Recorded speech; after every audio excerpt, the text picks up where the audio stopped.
Yeah, busted a hole. God, why haven't you talked about it? I specifically asked you to take a small call. Busted a light, busted the driveway. Man.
Oh, they can't talk.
They don't care that they got their money. They don't care if it's raining. They sure did. Some of them got to the point now, it's absolutely. Some of them got to the point, it's absolutely no refund.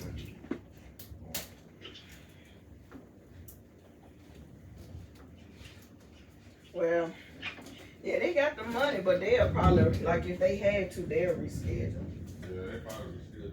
They ain't sending no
Sir?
Ma'am?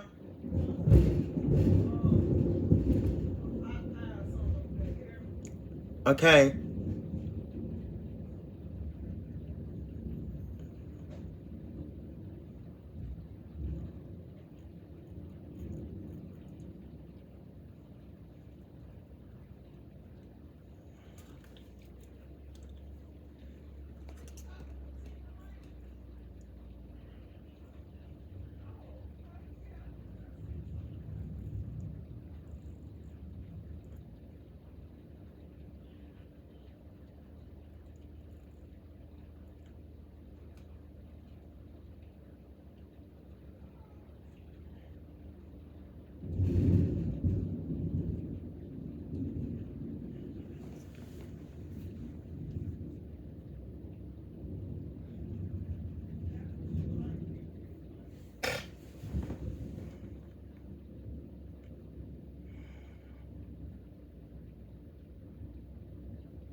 Its last sale of the summer is even bigger than ever. Now you can save up to 30% on moving and storage until September 22nd.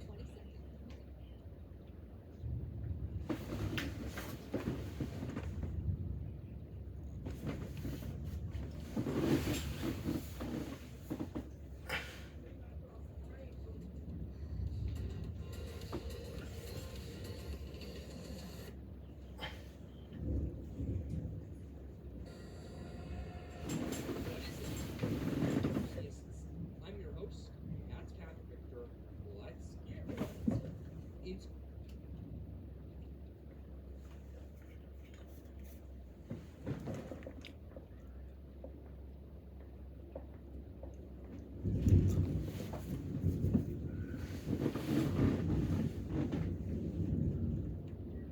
Alright, so here's the situation we have for you, ladies and gentlemen. We have quite a bit to talk to you about, obviously. Hurricane Aaron went from a 75 mile per hour Category 1 to a 160 mile per hour Category 5 in the span of 24 hours. That is absolutely bonkers. And this is what Aaron looks like right now. It's still continuing to organize and potentially strengthen at this current point. So we're going to want to watch and see how that evolves. But with that being said, we're going to go ahead and dive right into it right now. Starting off with the National Hurricane Center, here is the latest advisory as of 2 p.m. It is a category. Okay, here, get up. Put your sock up. And you better not be in there.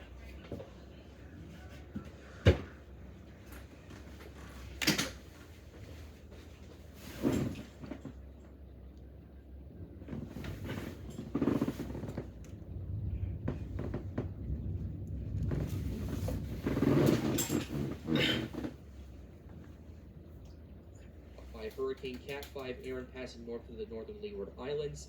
Outer rain bands of 160 miles per hour. Minimum central pressure of 9.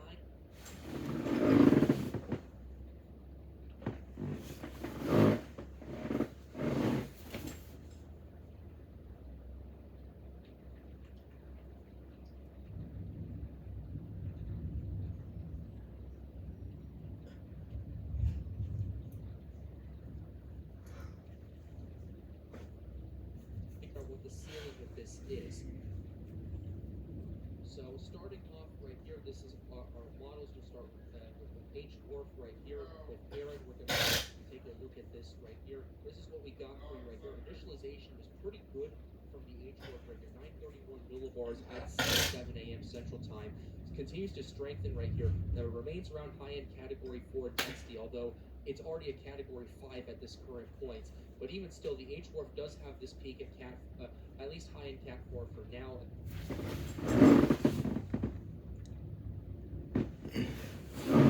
As it moves more so towards the northwest, it actually starts to make that turn, and it starts to expand in size as it's expected to undergo some potential eyewall replacement cycles down the road. But at least as of right now, we're not really seeing anything, because as you see in latest microwave imagery, whatever second eyewall was trying to develop is no longer there anymore. So that's a pretty big eye-opener for you guys right there, and that's definitely something you're going to want to pay attention to as well. But moving back to the H-dwarf model as well, taking a quick gander at that, really and in size that Winfield does, especially as it makes that turn, and then you start to have move towards the north, the system starts.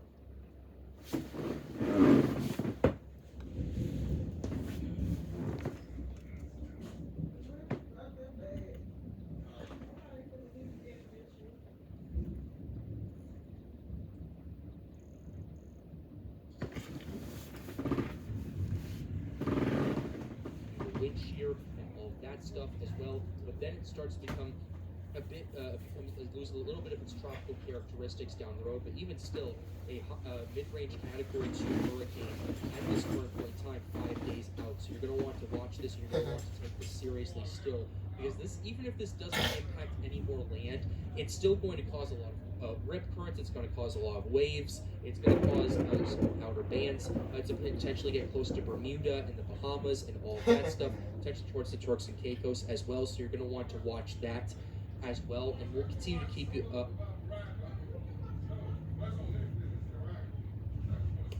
on those conditions here on the Pat's Pathbreaker channel. I would not be too surprised given the westward deviations we've seen in the track that we could potentially see a couple tropical storm watches for parts of maybe the Turks and Caicos and the southeastern Bahamas, but that's just my personal opinion right there. Please do take that with a grain of salt. And the H-Wharf has been pretty interesting in that regards, because if we take a look at the track models right here, here's the 18Z track models that we have for you right here. Compared to the 12Z, my goodness, they are a lot more spread out given just how quickly Aaron has intensified at this current point. So you're going to want to watch this. You're going to want to take this pretty seriously as well, because we're still seeing those shifts a little bit further and further and further to the west. And this system pretty much has it to thread the needle to kind of impact the least amount of people possible right here, because if this continues to move further to the west, it could put maybe the Bahamas or potentially the Carolinas more in play, potentially for some heavier surf, potentially for some outer bands and all of that stuff. So you're going to want to watch out for that. And if this shifts back to the east, that puts Bermuda in the line of fire. They definitely do not need a major hurricane at this current point in time. So that's something we need to watch. And I really hope the system does thread the needle, but we'll have to keep you updated on that. Looking at the intensity models, the intensity, my goodness, look at this right here. Majority keep that at Category 5 strength for the next 12 hours. So a lot of them actually do strengthen potentially up to 165 or 175 miles per hour as well. But that's kind of your deal with that right here. That's kind of where it caps off, with the exception of a few models here and there that have it kind of keeping at Cat 5 for most of its time. I don't think that's going to happen. It's going to potentially undergo an IO replacement cycle. Wind shear is going to eventually catch up to it. So we're going to want to kind of see how that ends up panning out. But that's what we have with the models, and the H-Wharf right here, going to show you the H-Mon as well. H-Mon has been kind of interesting as well. H-Mon kind of initializes at 927 millibars north of the Leeward Islands right here, and then as you go on, you start to really bottom out, and you really start to organize and strengthen even more. Category 5 hurricane intensity is expected with the H-Mon at this current point. It potentially undergoes a couple of eyeball replacement cycles down the road, and whatnot. We're at 912 millibars 30 hours out with a peak wind speed of 165 miles per hour. According to the H-Mon, you're definitely going to want to pay very close attention to that. Matter of fact, I just wanted, for my own curiosity, look at Recon and see what they're doing. Okay, they're in the storm. I believe they've finished up their recon right now. Actually, with that, yeah, they were doing recon missions all morning with this. That's how they found the 919 millibar and then 915 millibar measurement right there. I apologize for stammering right there, but then as you move on, the system does start to undergo an eyeball replacement cycle, weakens a little bit. Wind field greatly expands in size, though, so you're going to want to pay attention and to that and see how that pans out. But still, major hurricane status for the next 4 days, then starts to weaken due to wind shear, but still a very large system right here, and potentially a Category 2 to Category 3 hurricane by 5 days out, according to the H-Mon. So you're going to want to take this very, very seriously. Next thing we'll show you is the HAVS A run. HAVS A is continuing to be pretty interesting as well. HAVS A, I don't like the initialization. The initialization point is fine, but I don't like how it drops 17, weakens by 17 millibars right here from a high-end Category 4 to pretty much a Category 3 hurricane right here. I don't like how that happens, but then you start seeing the system strengthening again, getting back up to Category 5 intensity. 165 miles per hour is the peak right there, and that's kind of how the system is going to roll and how the system is going to continue to move. The HAVS A actually has this closer to the Turks and Caicos Islands, potentially putting those in the line of fire for some tropical storm force winds right there that you're going to want to pay close attention to if you're in those areas. If this continues to deviate west of its expected track, we could see some tropical storm watches for you guys over there. But then as it starts to make that turn away from the Bahamas, it does weaken more due to wind shear and more eyeball replacement cycles and all of that. So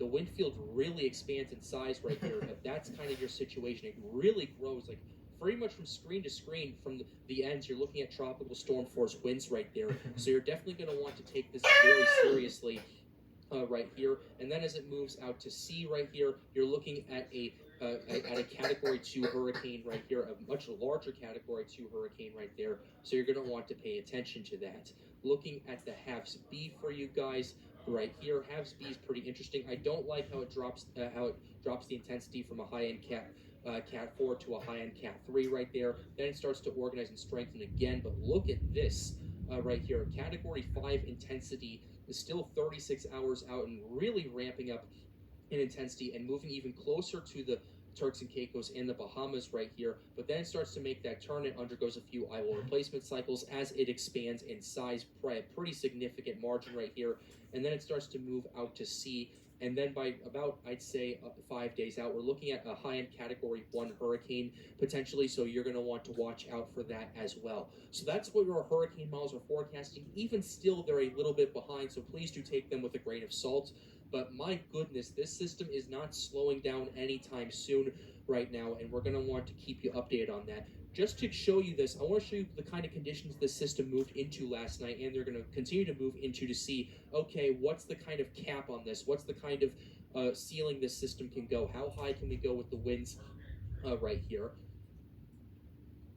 Starting off with your water temperatures, well, there's no argument right here. The water temps are pretty warm across the area right here. It moved into 28 and then 29 degrees Celsius waters throughout the day yesterday and throughout the evening as it started to really explosively intensify and go up to 160 miles per hour where it's currently at right now. It's expected to move, when it makes that turn, move into potentially 30 degrees Celsius waters, which is about 86 degrees Fahrenheit for those of you living in the U.S. and the territories.